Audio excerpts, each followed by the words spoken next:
Brian Pruitt started getting noticed as soon as he started playing sports. He was the kind of kid who, in elementary school, when your son's team played their team, you always wanted to see birth certificates, because you couldn't believe that Brian Pruitt was as young as they claimed he was, and he was.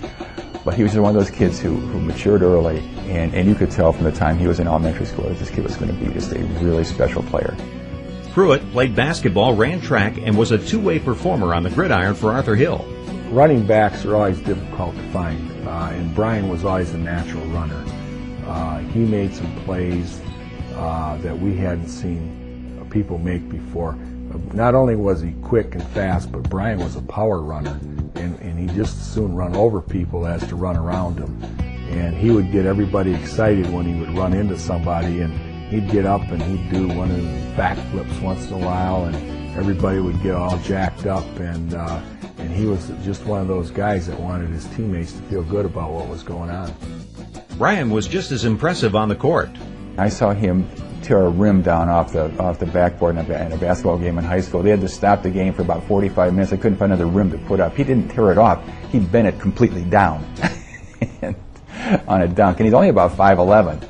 And he got up and dunked it with such force that he literally just snapped the rim right down. Brian earned a scholarship to CMU, playing on special teams for his first 2 years and racking up yards in his junior and senior seasons. In one game, he rushed for 356 yards, breaking a MAC record. He broke the Central Michigan rushing record, against Toledo, University of Toledo. And he was pulled out actually in the third quarter, and he was close to the record. So he went back in the fourth quarter, early in the fourth quarter, then he came back out again after he broke the record. Now, it's still halfway through the fourth quarter. He could have shattered the record, but he chose to come out because he felt his injury was too, threatening for him to continue playing. Brian would take 1,890 yards and 22 touchdowns in his senior year, earning the conference MVP honors and the chance to appear on national television.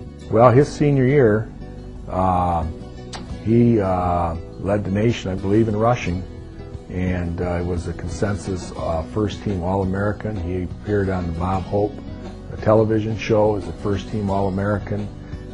He led his football team to the MAC championship that year, and he was relentless. He was the guy, he carried that whole team on his back when it came down to the time in the last 5-6 minutes of the game when they needed plays.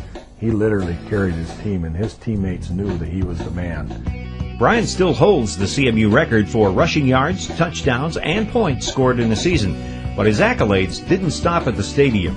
The things he did off the athletic field at Central Michigan were more valuable to that school than what he did on the field. And now, he's back in Saginaw, and he's going to become one of the real anchors of this community.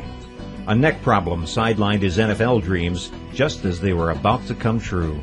I believe Brian was drafted by the Atlanta Falcons, and I don't know if it was the 3rd round or the 5th round, but he was a high-round draft choice, and we had every reason to believe that Brian was going to make it in the pros.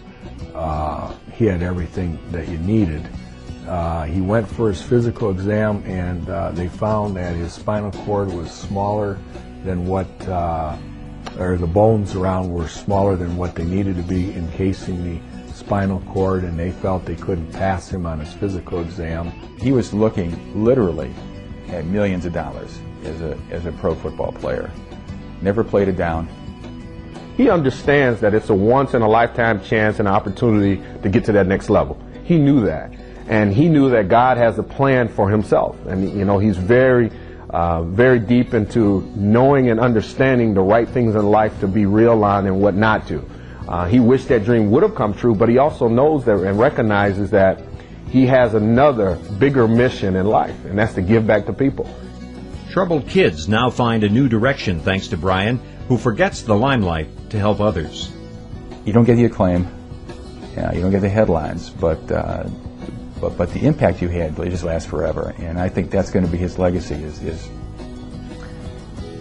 the commitment he's had to work with kids. I know a lot of the people that have been inducted into this Hall of Fame so far, and this young man deserves this honor as much as any person that has been inducted or will be inducted into the future, and all of Saginaw is certainly proud of Ryan Pruitt.